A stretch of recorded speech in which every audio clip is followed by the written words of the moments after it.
सबसे बड़ा महापर्व होता है चुनाव और किसी भी मतदाता के लिए, किसी भी नागरिक के लिए ये उत्सव का समय होता है। आप अगर लोकतंत्र में आस्था रखते हैं, विश्वास रखते हैं, तो मतदाता होने के तौर पे ये आपकी प्रथम जिम्मेवारी है कि आप अपने मतदान का प्रयोग करें। मेरे लिए हर्ष का विषय है। वोट गिराने के लिए ही सही घर आने का मौका मिलता है, घर वालों से मिलते हैं, गांव वालों से मिलते हैं, उस जगह पे खड़ा होकर के वोट गिराने जा रहे हैं जिस स्कूल में हमने अपनी पढ़ाई की है, अपना बचपन बिताया है।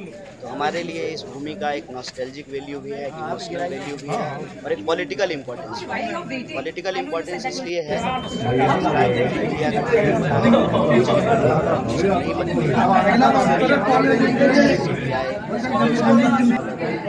साहनी जी की भी पार्टी है साथ में, तो मेरे ख्याल से बड़ी उम्मीद है।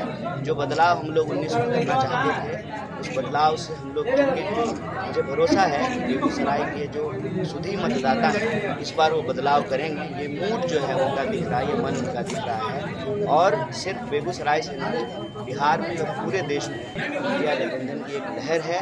और जो बात 400 से शुरू हुई थी, बात जो है आप नजर आ रहा है और ज्यों-ज्यों एक चरण, 2 चरण, 3 चरण, चौथा चरण बीत रहा है, मुझे लगता है कि एनडीए की सरकार नहीं बनेगी, इंडिया अलायंस की सरकार बनेगी। कोविड में आए थे जब लोग मर रहा था बिहार में, जब गुड़गांव से दिल्ली पैदल लोग चल करके बिहार आ रहा था, तब नहीं आए। चुनाव है, क्यों नहीं आएंगे? क्योंकि चुनाव जीतेंगे तो प्रधानमंत्री बनेंगे और वो प्रधानमंत्री बनेंगे, उनका जो भतीजा है वो बीसीसीआई का सेक्रेटरी बनेगा। तो मेहनत कर रहे हैं अपने भतीजा के लिए, अपने जो है दोस्त के लिए, देश के लिए। तो जो है ये बड़ी चिंता की बात है कि बिहार की धरती कब से जो है इस बात को मांग रही है कि आप बिहार को विशेष राज्य का दर्जा दीजिए। और नीतीश जी है, माननीय नीतीश जी ने ये कहना शुरू किया था। नीतीश जी तो अब अलायंस में भी हैं मोदी जी के साथ में ही जो है घूम रहे थे रोड शो में, तो कान में पूछ लेते नीतीश जी कि सर अब तो दे दीजिए बिहार को विशेष राज्य का दर्जा। चुनाव के लिए आए हैं, इस वक्त ही बिहार के नागरिकों को, बिहार के मतदाताओं को प्रधानमंत्री जी से पूछना चाहिए। 1,50,000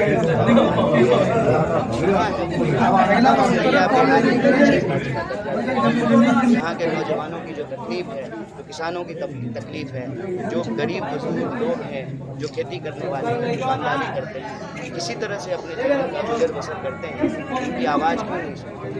लोकतंत्र में लोगों की आवाज़ को नज़रअंदाज करके कौन सी व्यवस्था हम लोग लाएंगे? और आप लोगों ने देखा होगा, ये बड़ी चिंता की बात है कि गुजरात में बीजेपी एमपी का बेटा ईवीएम हाथ में लेकर पटना आए कि दिल्ली जाएं। मुझे लगता है कि इस देश की जनता जो है वो अब तानाशाही बर्दाश्त करने को तैयार है।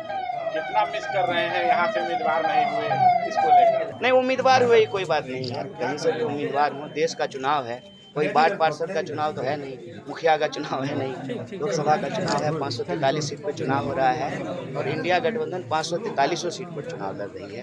इसमें कोई निराश होने की बात नहीं है। हम इंडिया गठबंधन के हर प्रत्याशी को अपना प्रत्याशी समझते हैं और बतौर मतदाता हर इंडिया गठबंधन के प्रत्याशी की जीत की कामना करते हैं, अपना पूरा समर्थन करते हैं। तीसरे चरण के बाद से प्रधानमंत्री जो है 400 पार के नारे कम लगा रहे, क्या कहेंगे? मुझे लगता है कि जनता शायद जो है उनकी साजिश को समझ गई कि 400 सीट ये इसलिए मांग रहे हैं कि संविधान बदल दें, तो शायद इस बात को उन्होंने बोलना थोड़ा कम कर दिया है और यह आवाज़ थोड़ी फीकी हो गई है। 10 वर्षों में कितना विकास हुआ है एनडीए की सरकार है बेगूसराय में? देखिए, सिंपल बात है, 2014 में जो बातें कहते थे वजीर आजम प्रधानमंत्री जी कि आपके खाते में 15 लाख आएगा, हर साल 2022 में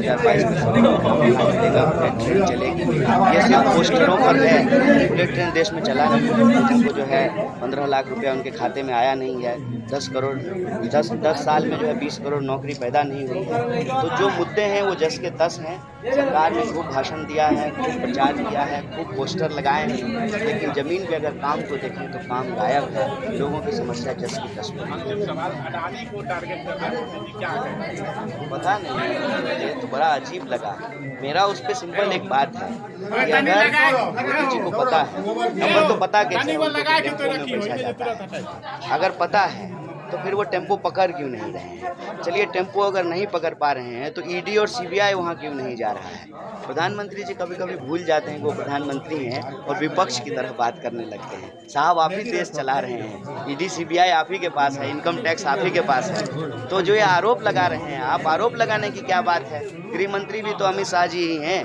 भेज दीजिए उनके घर पे सीबीआई, छापा मरवा लीजिए, पकड़ लीजिए टेम्पो, पकड़ लीजिए काला धन। तो मुझे लगता है कि ये एक और मुद्दों को गुमराह करने का उनका तरीका है जो हमेशा से वो करते हैं।